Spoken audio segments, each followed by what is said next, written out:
Baik, sudah terlihat semua materinya ya. Baik, pertemuan pertama, ini dia. Kontrak kuliah pembelajaran membaca dan menulis Al-Quran untuk tingkat PAUD dan MI, PAUD MI.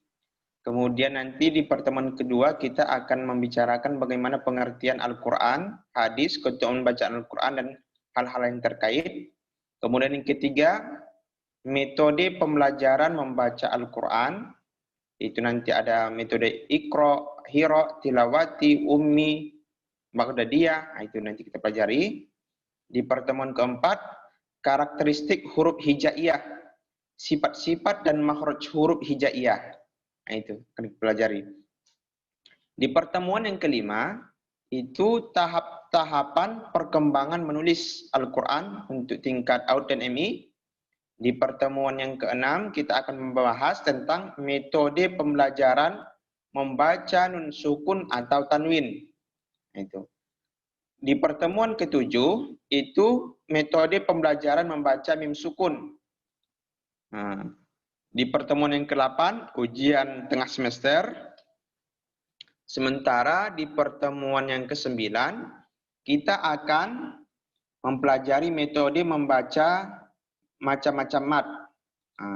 Di pertemuan ke-10, pembelajaran membaca qalqalah. Kemudian di pertemuan yang ke-11, kita akan mempelajari metode pembelajaran membaca alif lam dan lafzul jalalah. Berikutnya di pertemuan yang ke-12, kita akan mempelajari metode hukum bacaan ro. Berikutnya, di pertemuan yang ke-13, kita akan mempelajari membaca ibtidak dan wasol serta wakaf. Di pertemuan yang ke-14, kita akan mempelajari metode penulisan huruf hijaiyah. Di pertemuan yang ke-15, urgensi pembelajaran membaca dan menulis Al-Quran. Di pertemuan 16, kita akan melakukan ujian akhir semester. Ini 16 pertemuan yang akan kita laksanakan dalam 4 termin. Tetapi di luar ini, untuk memaksimalkan perkuliahan kita ini, kita juga akan melakukan riset lapangan. Nah, itu. Seperti informasi yang saya terima di lapangan dan saya amati, bahwasanya proses pembelajaran untuk MI dan RA atau PAUD di Labuhan Batu Utara itu tidak lagi daring ya, sudah ke sekolah-sekolah gitu. Begitu Bapak Ibu ya.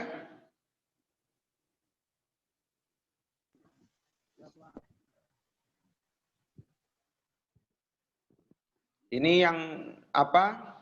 Siti Hajar hadir? Hadir Pak. Oh, Sri Wahyuni? Tidak hadir? Hadir Pak. Oh, saya pikir tidak hadir tadi. Baik, sebelum kita lanjutkan ada yang mau ditanyakan? Hadir Pak. Hadir. Sebelum kita lanjutkan ada yang mau ditanyakan? Gimana? Ernawati hadir. Baik, ada yang mau ditanyakan? Sebelum kita lanjut. Ya, pertemuan pertama kontrak kuliah seperti tadi ada 16 pertemuan yang akan kita lakukan dengan termin yang seperti saya sampaikan tadi di awal. Kemudian kita akan masuk di pengertian Al-Quran maupun hadis, serta keutamaan membaca Al-Quran dan hal-hal yang terkait. Begini Bapak Ibu, apa pentingnya kita menyampaikan pengertian Al-Quran, kemudian keutamaan membaca Al-Quran, ini untuk mendekatkan pemahaman anak-anak didik kita terhadap Al-Quran. Memberikan motivasi-motivasi kepada mereka untuk bisa memiliki semangat dan kemauan dalam mempelajari Al-Quran. Nah, Bapak Ibu, yang dimaksud dengan metode pembelajaran baca Al-Quran kita ini bukan hanya Al-Quran saja ya, termasuklah di dalamnya itu Iqra, gitu. Termasuk di dalamnya Iqra, karena Iqra itu proses kepada Al-Quran. Al-Quran ini adalah kalam Allah Subhanahu wa Ta'ala yang dimulai dari surah Al-Fatihah sampai surah An-Nas diturunkan Allah Subhanahu wa taala melalui perantara malaikat Jibril kepada Nabi Muhammad sallallahu alaihi wasallam, di mana membaca Al-Qur'an ini adalah bernilai ibadah. Itulah kalau kita kumpulkan intisari dari pengertian Al-Qur'an. Apa rupanya keutamaan membaca Al-Qur'an? Kalau bahasa sederhananya, satu huruf Al-Qur'an itu kalau kita baca 10 kebaikan. Kalau 2 huruf 20 kebaikan. Alif lam mim. Itu bukan satu huruf, melainkan berapa? Berapa huruf? 4 huruf. Bayangkan. Dengan begitu singkat mudah saja pun sudah bernilai 40. Nah itu. Bahkan yang belum mahir, itu nilainya ada dua kebaikan. Kebaikan membacanya dan kebaikan sungguh-sungguh untuk mempelajarinya. Jadi banyak nilai-nilai ibadah yang kita temukan dalam Al-Quran. Dari segi ibadah. Bahkan di bulan Ramadan, kebaikan-kebaikan atau pahala dalam membaca Al-Quran ini dilipat gandakan oleh Allah Subhanahu wa taala. Jadi banyak keutamaan Al-Quran ini, termasuklah keutamaan membaca Al-Quran ini. Al-Quran menjadi sahabat kita dimanapun. Nah itu, di dunia dan di akhirat. Nah, dalam kehidupan kita, Al-Quran menemani kita. Udah meninggal pun dalam kubur, Al-Quran menemani. Ketika proses perhitungan, Al-Quran menemani. Nah, itu. Jadi dalam kehidupan Al-Quran akan menemani kalau membaca Al-Quran. Tapi kalau tidak membaca Al-Quran, siapa temannya? Nah, itu menjadi pertanyaan. Khairukum man ta'allama Al-Quran wa 'allama. Khairukum man ta'allama Al-Quran wa 'allama. Sebaik-baik kamu adalah yang mempelajari Al-Quran dan mengajarkannya. Itu hadis Rasulullah. Khairukum man ta'allama Al-Quran wa 'allama. Sebaik-baik kamu adalah yang mempelajari Al-Quran dan mengajarkannya. Jadi, apa yang kita lakukan ini adalah sesuatu yang luar biasa.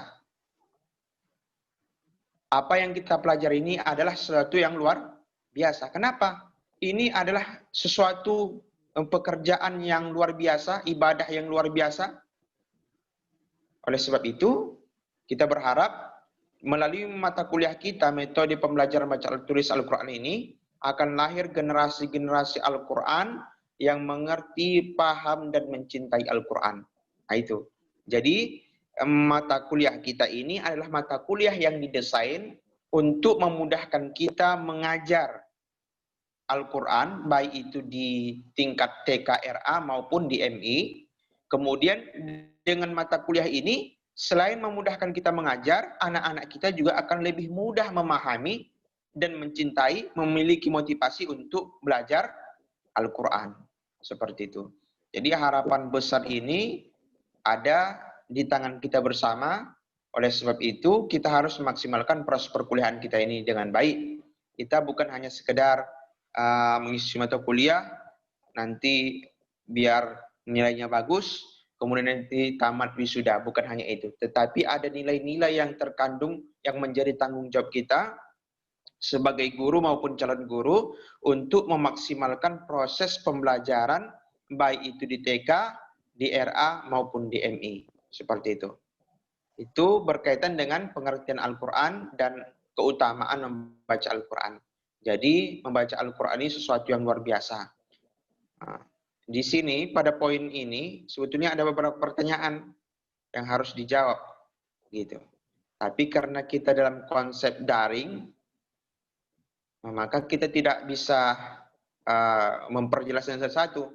Nanti bisa sampai sholat subuh ini kan, tidak selesai-selesai. Seperti ini. Ini menjawabnya ini adalah berkaitan dengan pengalaman mahasiswa. Kalau ada 30 mahasiswa, berarti 30 jawaban ini. Nah ini. Sudah dengan pengalaman. Baik, sampai ada yang mau ditanyakan sebelum kita lanjut?